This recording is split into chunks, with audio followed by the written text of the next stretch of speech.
Amen. Amen, amen. Oui, bien-aimés, je vous salue au nom du Seigneur Jésus-Christ. Je rends gloire à Dieu encore une fois de plus pour ce moment qu'il nous offre d'être à sa présence. Amen. Oui, bien-aimés, nous allons prier. Je tiens toujours à remercier Pasteur. Merci pour la confiance que tu donnes au Esprit de Dieu qui te parle, de nous accorder cette grâce de se présenter devant pour parler à son peuple. Amen. Nous allons nous mettre debout, nous allons prier pour l'homme de Dieu, pour lui rendre gloire pour ce qu'il fait pour cette église, pour cette conduite qui est toujours inspirée par la parole de Dieu. Amen. Il faut prendre soin de l'or, du trésor que nous avons dans la maison. Amen. Seigneur, Père, nous venons devant toi au nom de Jésus-Christ, Seigneur. Père, nous venons prier pour le serviteur. Nous venons prier pour l'ange de cette église, Seigneur. Père, ma prière est que, Seigneur, Papa, que tu ne l'oublies pas, Seigneur. Souviens-toi de lui au nom de Jésus-Christ, Seigneur. Père, toi qui déclares que tu es le cep et nous sommes les serments, Seigneur. Père, toi qui es la racine, Seigneur. Toi qui es la racine qui est remplie de toutes tes puissances, de toutes tes révélations, Seigneur. Père, c'est lui qui est le tronc d'arbre, Seigneur, c'est lui que tu as mis, Père éternel. Père, je déclare que même en cas de tempête, en cas, Père éternel, de brouillard, en cas de tornade, laisse que cette tronc ne tombe jamais, Seigneur. Laisse que ce tronc d'arbre, Seigneur, ne dérape jamais, Seigneur. Père, peu importe la situation, Seigneur Jésus-Christ, qu'ils soient enracinés en toi, Seigneur. Qu'ils soient enracinés encore davantage en toi, Seigneur, Père éternel. Et laisse que les branches que tu as mis à ses côtés, Seigneur, qui ne dérapent jamais, Seigneur. Et même s'il y a une branche qui tombe, Seigneur, relève d'autres. Produis encore d'autres branches, Seigneur. Afin que ces branches puissent produire des feuilles en abondance, Seigneur. Et laisse que ces feuilles puissent produire des fruits, Seigneur. Des fruits en adéquat, des fruits pour tout le monde, Seigneur. Et si, Père éternel, Papa, des moments difficiles arrivent, Seigneur, souviens-toi de nous, Seigneur. Relève-nous, Seigneur. Relève ton serviteur, Seigneur. Bénis cette église, Seigneur. Bénis ma vie. Bénis la vie de mes frères. Bénis la vie de tes serviteurs ici présents. Dans le nom puissant de le Seigneur Jésus-Christ. Père, le moment est venu, nous voulons écouter ta parole, Seigneur. Père, je viens puiser, Seigneur, auprès de ces troncs d'arbres, Seigneur. Je viens puiser la force que tu as mis, Seigneur. Je viens puiser, Père éternel, et toutes les ressources que tu as mis, Seigneur. Aide-nous, Seigneur, à partager ta parole. Laisse que ton esprit nous conduise, Seigneur. Je m'abandonne auprès de toi, Père.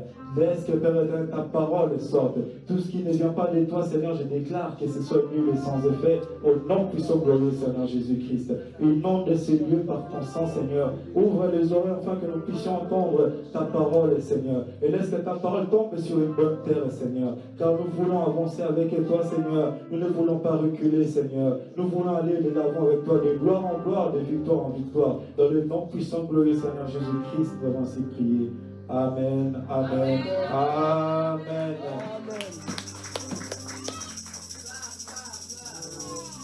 Oui, bien aimés, nous allons partager la parole dans le livre de Matthieu. Nous allons prendre Matthieu chapitre 16, verset 24. Je vais essayer d'aller vite, parce que je n'ai pas beaucoup de temps, malheureusement, devant moi. On va lire deux versets, Matthieu 16, 24 à 26. Et également dans Luc 14, 25 à 27. J'ai la parole au nom de Jésus-Christ pour aller un peu plus vite. Matthieu chapitre 16, verset 24, la Bible déclare. Alors Jésus dit à ses disciples, si quelqu'un veut être mon disciple, qu'il renonce à lui-même, qu'il se charge de sa croix et qu'il me suive. En effet, c'est lui qui voudra sauver sa vie, la perdra. Mais celui qui la perdra à cause de moi, la retrouvera. Que servira-t-il à un homme de gagner le monde entier s'il perd son âme? Ou que pourra donner un homme en échange de son âme? En effet, le Fils de l'homme va venir dans la gloire de son Père avec ses anges.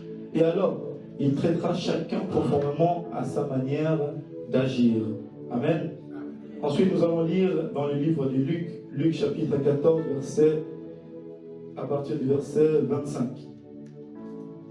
La Bible déclare, des grandes foules faisaient route avec Jésus.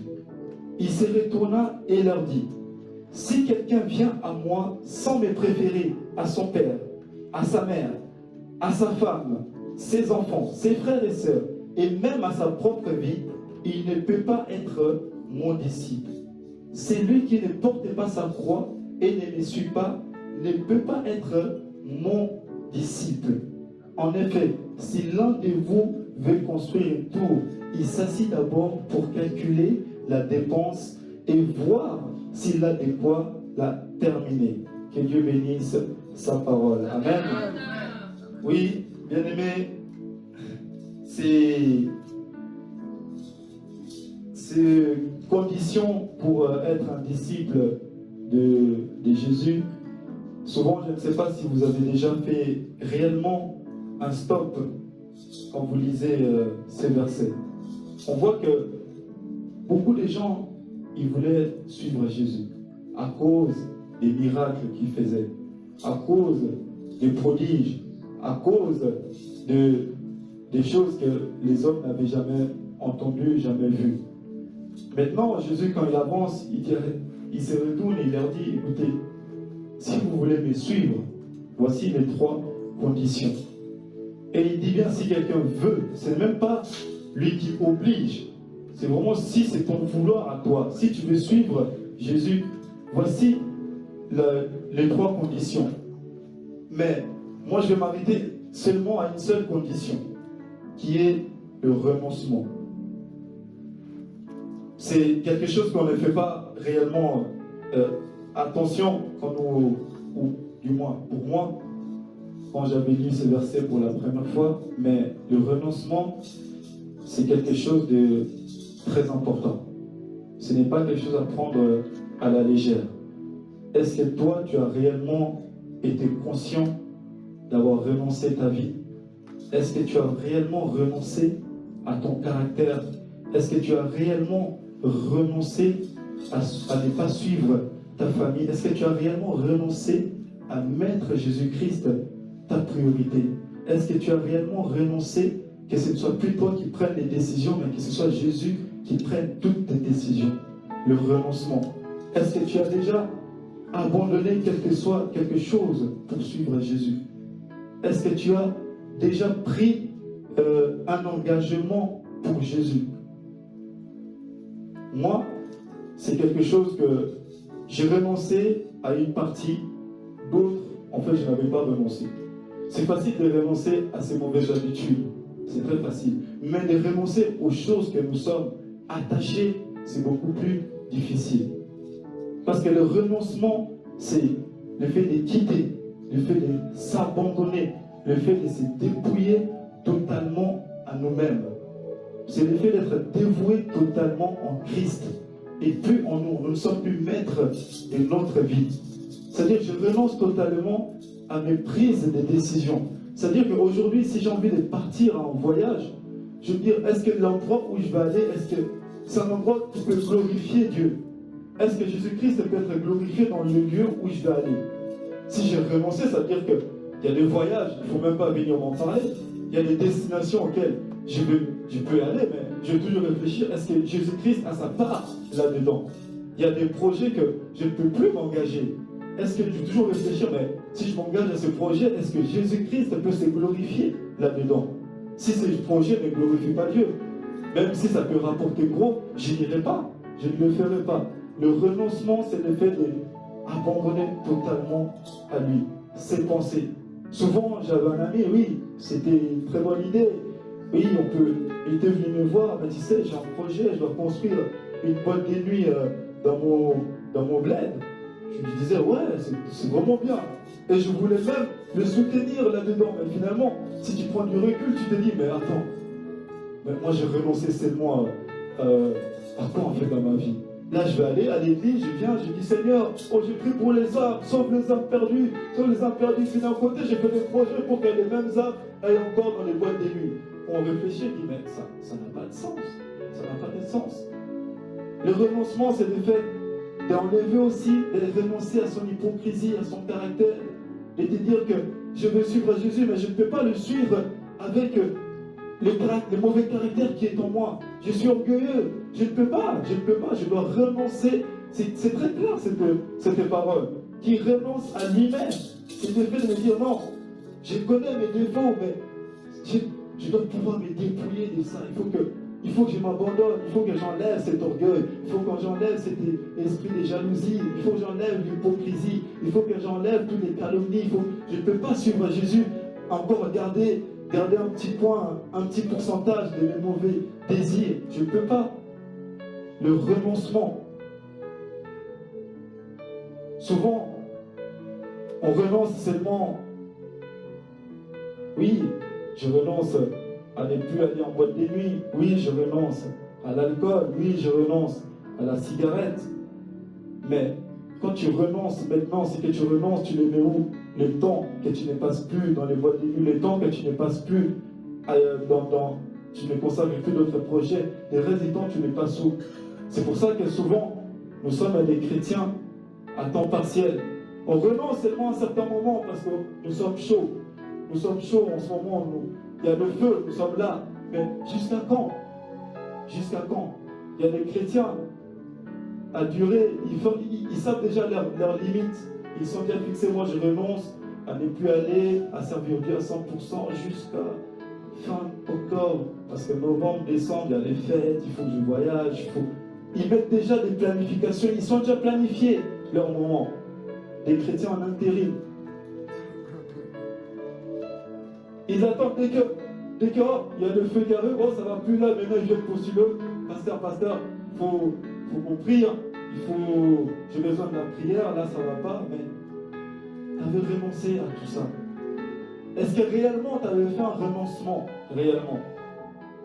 Dans la bouche, oui, on est prêt, oui, j'arrête, je vais suivre, je suis. Souvent, on peut suivre Jésus quand il y a des miracles, quand il y a des prodiges. Oh là-bas, il y a une église là-bas en ce moment, c'est le feu. Oui, on va y aller, on est attiré, on est un peu emporté comme le vent. Mais bien aimé, si tu connais réellement ta position avec le Christ, si tu sais réellement qui tu es, si tu sais réellement ce qu'il attend de toi, tu ne peux plus te laisser emporter par le vent. Tu sais déjà. Tu as déjà fait ton renoncement. Tu es déjà un disciple. Tu sais déjà qu'est-ce que Dieu il veut de toi. Et tu sais qu'est-ce que Dieu attend de toi.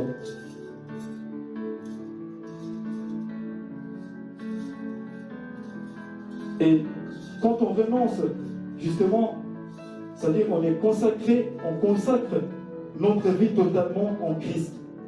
Ça veut dire que aujourd'hui, moi je renonce. J'ai renoncé à tout.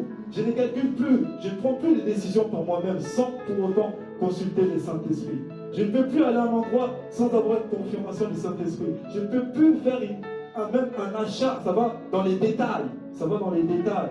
Si l'Esprit ne me convainc pas, je ne peux pas le faire. Si l'Esprit ne me convainc pas dans un endroit, je ne peux pas y aller. Parce que je base toutes mes pensées, je laisse que mon intelligence soit totalement renouvelée. C'est là que tu comprends quand l'apôtre Paul dit « Ce n'est plus moi qui vis, c'est Jésus-Christ qui vit en moi. » Donc, partout je suis, il y a des conversations où tu ne veux même plus entendre. Des conversations, tu me dis « Non, je ne me sens pas bien, je ne peux plus. Je dois renoncer même à certaines conversations. Ce n'est pas bon pour mes oreilles. Ce n'est pas bon, on sait que la nature revient toujours au galop. Je sais, si je le traînais encore dans ce lieu, dans ce milieu, une fois, deux fois, trois fois, que tu le veux ou non, je vais redevenir encore comme avant. » Le renoncement, on avait eu cet enseignement là-dessus, les pasteurs nous avaient donné les 3 conditions pour être un disciple. Mais j'avais jamais autant pensé que c'était une lourde charge. Ce n'était pas quelque chose à prendre à la légère. C'est un brisement total. C'est un brisement total, tout entière. Et souvent, on se dit, mais attends, ça va loin dans ces versets, parce qu'il te dit même, dans le livre de Luc, dans Luc 14, il dit même qu'il abandonne même sa famille. C'est-à-dire que Christ, il veut même que ta famille soit après lui. Que tu dois l'aimer bien plus que ton père et ta mère. C'est pourquoi quand il y avait les 3 hommes qui voulaient suivre Jésus, l'autre il a dit, Jésus, je vais te suivre, mais laisse-moi d'abord aller enterrer mon père. Mais regardez dans le niveau où ça va, Jésus lui dit non. Laissez les morts antérieurement. Regardez dans quel niveau où ça va. Tout ça pour dire que t'es prêt, imagine, on dit de la famille c'est sacré. La famille c'est vachement sacré. Ton père il vient de mourir. Lui te dit non, laisse-le là-bas, suis-moi. Et par là, j'ai compris que, mais oui, c'est logique. C'est lui, quand Abraham était parti pour offrir Isaac, on sait qu'il savait dans ses pensées que Dieu, il est capable de ressusciter son fils. Et dans la même chose que si je laisse mon père, je ne pars pas à son enterrement, si je suis Jésus et que je sais que par ma prière de ce que je vais faire, il est capable de ressusciter également mon père. Si mon père il était destiné à aller en enfer, le fait juste que j'ai suivi Jésus, ça peut tout changer. Ça va au-delà. Mais nous voulons juste avoir une conversation horizontale avec Dieu. Mais nous ne voulons pas renoncer pour avoir cette relation verticale avec lui, de réellement savoir qu'est-ce qu'il veut, Dieu, qu'est-ce qu'il veut. Il y a seulement un verset qu'on retient, Matthieu 7,7. Demandez, vous recevrez, c'est toujours ça. J'arrive à la prière. Seigneur, je veux ci. Seigneur, je veux un mariage. Seigneur, je veux des enfants. Seigneur, donne-moi une voiture. Seigneur, donne-moi une maison. Seigneur, donne-moi. Seigneur, donne-moi. Mais réellement, est-ce qu'on prend le temps de dire, Seigneur, qu'est-ce que tu veux? C'est ça qu'il attend de nous. Qu'est-ce que tu veux? Et que tous les jours, on doit pouvoir se dire, mais quelle est ma mission? Quelle est ma mission du jour? J'en parlais une fois avec mon frère Ephraïm. Il disait, mais oui, en fait, on doit s'élever, se dire, aujourd'hui, quelle est ma mission pour toi, Seigneur? Tu veux que je fasse quoi aujourd'hui? On doit pouvoir mettre Dieu en priorité dans tout, en priorité dans tout. De pouvoir se dire que je cherche une relation, je veux te connaître, je veux savoir comment est-ce que je peux t'adorer. Quel type de louange que tu aimes, quel type d'adoration que tu aimes recevoir. C'est que ça, je fais des choses pour te satisfaire toi en premier lieu. C'est pourquoi il a dit chercher premièrement le royaume des cieux et sa justice, et le reste vous sera donné par-dessus tout. Cherchons d'abord à connaître ce que Dieu veut réellement pour nous. Mais nous voulons toujours qu'il nous satisfasse, nous. Et c'est pour ça que la Bible déclare, vous demandez, vous ne recevez pas parce que vous priez mal, dans le but de satisfaire vos passions. Mais si on prie dans le but de satisfaire celui qui vit en nous, Jésus-Christ, c'est que le Père est en train de se glorifier. C'est pourquoi Jésus l'a dit, quand vous priez, dites que Père, tout ce que je ferai, tout ce que vous demanderez en mon nom, je vous le donnerai afin que le Père soit glorifié en moi, dans le Fils. Cela veut dire, si Jésus-Christ, il vit en moi, et que si je fais des choses qui satisfont Jésus, automatiquement le Père, il est en train de se glorifier en lui. Mais ce n'est pas en moi qu'il est en train de glorifier, mais il est en train de se glorifier dans le Fils qui est en moi. Tout ce que vous demanderez, vous le recevrez. Tout ce que vous demandez en mon nom, je le ferai. C'est juste dans le but toujours, c'est toujours dans le but de satisfaire le Père. On n'est plus dans le but de satisfaire notre propre désir, nos propres passions. C'est pour ça qu'on est souvent dans la prière, tu pries, tu ne reçois rien. Et tu dis que Dieu, tu m'as abandonné. Mais Dieu, il sait, il va te bénir aujourd'hui. Mais demain, une fois reçu, aussitôt arrivé, aussitôt parti. C'est comme le salaire en fin de mois. Aussitôt arrivé, aussitôt parti. Soit dans les factures, soit dans les dépenses. Et c'est pareil chez les chrétiens. On demande, dès qu'on reçoit, on tourne le dos au Père. C'est pourquoi certains ne sont pas prêts à recevoir la nourriture maintenant. Ils ne sont pas encore prêts. Si Dieu vous bénit maintenant, est-ce qu'il y aura encore des fidèles? Est-ce que tu vas encore être là? Est-ce que tu seras toujours dans la même position? Ou est-ce que tu vas te détourner de lui? Et maintenant, quand on renonce, bien aimé, le renoncement, c'est un combat. Le renoncement, c'est un combat. C'est là que, dans le livre de Luc,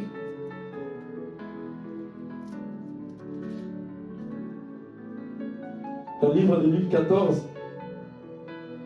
à partir du verset 28, en effet, si l'un de vous veut construire une tour, il s'assied d'abord pour calculer la dépense et voir s'il a de quoi la terminer. Autrement, si après avoir posé les fondations, il ne peut pas la terminer, tous ceux qui le verront se mettront à se moquer de lui, en disant, cet homme a commencé à construire et il n'a pas pu finir. De même, si un roi part en guerre contre un autre roi, il s'assit d'abord pour examiner s'il peut avec 10 000 hommes, affronter celui qui vient l'attaquer avec 20 000. Si ce n'est pas le cas, alors que l'autre roi est encore loin, il lui envoie une ambassade pour demander la paix. Ainsi donc, aucun de vous, à moins de renoncer à tout ce qu'il possède, ne peut être mon disciple. Cela veut dire, si je renonce à suivre Jésus, il faut que je calcule maintenant tout ce qui peut m'arriver. Il faut que je regarde, est-ce que je peux surmonter tous ces combats? Le même combat que Christ a eu, c'est le même combat que moi aussi je peux également en avoir. Il a dit, vous aurez des tribulations dans le monde. Il faut que je regarde déjà les tribulations de ma vie. Il faut que je commence à examiner comment je peux faire pour vaincre mes combats. Comment je peux triompher. Il faut que j'en ai conscience. Qu'on arrête, on ne peut pas nous mentir. Oui, venez voir Jésus, c'est cool, vous allez voir, c'est bien. Vous allez voir. Non, bien aimé, il y aura des tribulations. C'est une vérité. Il y aura des souffrances. Le monde va vous haïr. Il y aura des pleurs parce que vous faites un choix dans votre vie. Le choix de suivre Jésus. Il y a des amis qui ne pourront plus marcher avec vous. Il y a des choses que vous ne pourriez plus faire. Votre façon de parler, votre façon de penser, que tout est renouvelé. Il faut que vous ayez maintenant cette conscience de calculer tout ça et d'en être conscient. C'est ce qu'il a vécu, apôtre Paul. Le coup dur, de souffrance, de critiques, emprisonnement. Mais nous avons encore cette grâce que ce n'est pas le même combat. Parce que Dieu il donne le combat selon le niveau de chacun. Le combat que j'ai la capacité également de m'en sortir. Le combat que toi tu as également la capacité de t'en sortir. Il faut que je regarde aussi les hommes dans la Bible qui ont eu des difficultés. Il faut que j'examine tout ça. On sait que Job, c'était un homme droit, intègre. Mais il a tout perdu. Il a tout perdu. Même toi, tu peux être un homme intègre, tu peux être droit, tu vas perdre certaines choses. Mais si tu restes fidèle, si tu demeures dans l'obéissance, Dieu va te restaurer. Et ça n'est pareil pour nous. Et maintenant, quand j'examine tout ça, je me dis, mais comment c'est possible? Comment c'est possible de faire face à la diversité? Comment c'est possible de sortir triomphant? Ben, c'est possible parce qu'on a le Saint-Esprit. C'est possible, c'est là que le Saint-Esprit il joue un rôle très très important. C'est là que le Saint-Esprit maintenant est capable de nous renforcer, il est capable de nous enseigner maintenant tous les domaines. C'est pour ça que Jésus a dit, l'Esprit de vérité viendra sur vous, il vous enseignera dans tout. Ça veut dire que dans tes études, le Saint-Esprit veut t'enseigner. Le Saint-Esprit est capable de t'enseigner dans ton travail. Aujourd'hui, même des choses que je ne faisais pas avant, dès que j'arrive dans le lieu de travail, je m'abandonne.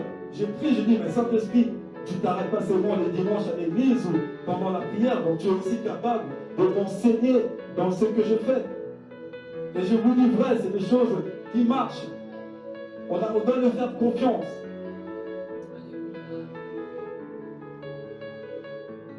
Et quand on sait que le Saint-Esprit, c'est notre puissance, bien aimé, nous sommes prêts à surmonter tout. Nous sommes prêts à surmonter tout. Et nous sommes conscients que nous dépendons totalement de lui. Je ne peux pas me lamenter et me dire que non, c'est ma propre force. Non, ma propre force peut se limiter. Je peux être fatigué, je peux tomber, je peux revenir en arrière. Mais si je m'appuie encore, je m'accroche au l'Esprit de Dieu, je sais que je vais sortir triomphant. Et aussi, il y a des avantages. Il y a des avantages de suivre Jésus. Il y a des avantages de le suivre. Parce qu'on sait qu'il y a une récompense qui nous attend. Il y a une récompense qui nous attend. Le salut est individuel. On ne va pas toujours marcher en groupe. On ne va pas toujours faire les choses tous ensemble. Tu as une récompense. La récompense t'attend. Et de plus, nous avons un devoir ici-bas. Dans les pensées de Dieu, si on retourne dans le livre de Genèse, on sait que dans les pensées de Dieu, Dieu a toujours voulu nous cultiver et nous garder. Il a toujours voulu que nous soyons triomphants. C'est pourquoi il a dit, faisons l'homme à notre image, à notre ressemblance. Et dans le but, c'était pourquoi? parce qu'il nous avait déjà même béni. Il a dit, il va dominer sur les poissons de la mer, il va dominer sur les oiseaux du ciel, il va dominer sur le bétail, il va dominer sur toute la terre. Le fait de dominer sur toute la terre, c'est synonyme de pouvoir.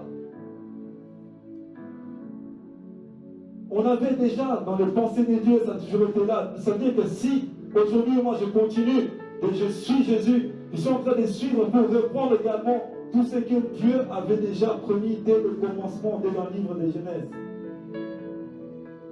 Et ça c'est possible. Parce que dès qu'il avait pris Adam, dès qu'il avait mis dans le jardin, c'était dans le but de le cultiver. Dieu a toujours voulu cultiver l'homme, cultiver et le garder. Ça veut dire qu'on a tellement de choses à apprendre. Dieu veut nous cultiver, il nous a donné toutes les capacités. Vous imaginez, c'est lui qui nous a créés à notre image. C'est aussi celui-là qui a fait les cieux et la terre. C'est-à-dire qu'il nous a mis en nous toutes nos capacités. Les capacités que lui a, il a aussi mis en nous. Et c'est cette capacité-là que nous devons aller le retrouver. Il voulait nous cultiver, il voulait nous cultiver. Mais l'homme, c'est limite. L'homme, c'est limite. C'est pourquoi vous allez voir beaucoup de scientifiques, ils disent que l'être humain utilise seulement 10% de sa capacité. Mais en réalité, si l'homme était resté dans le jardin, peut-être que c'est là que Dieu allait le cultiver pour augmenter encore sa capacité. Mais rien qu'avec 10%, ce que l'homme arrive à faire, c'est déjà énorme. Alors imaginez si on en prend encore plus, si on s'abandonne totalement à Dieu pour reprendre ce le but qu'il avait déjà dans le jardin, qui était de nous cultiver, de nous cultiver, de nous cultiver. Parce qu'en réalité, on est capable de nous soigner nous-mêmes, on est capable de nous guérir, on est capable de faire des choses extraordinaires. C'est important de renoncer à soi-même et de comprendre ce que Dieu il veut réellement faire avec nous. Parce qu'il n'a pas terminé son travail. Il y a encore beaucoup de gens qui ne sont pas dans la vérité. C'est pourquoi si on comprend, on va se dire, mais Seigneur, qu'est-ce que tu veux? Et ce que Dieu veut, c'est que tous soient sauvés et que tous parviennent à la connaissance de la vérité. Ça, c'est notre devoir à nous tous.